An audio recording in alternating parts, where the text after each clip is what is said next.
most important jobs in the world, those that protect society, those that help with disease, like your nurses, your policemen, all of those, they are not seen as valuable in terms of money. They are more seen as transcendental in terms of religion.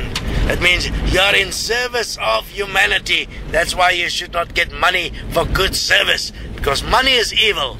Fascinating how this keeps on playing out in all kinds of ways, and all money really is a perceptual skill. Now, if we change that perceptual skill and place money as equal to life, and that money has the same value as life, and it's simply an exchange for goods to manage the existence of the human, it'll change the world forever. Heaven is at last knocking at the door of each human. In the next 20 years, we will see a new world born, a golden age, where money will have the color of life. Let's make it gold just for hell's sake.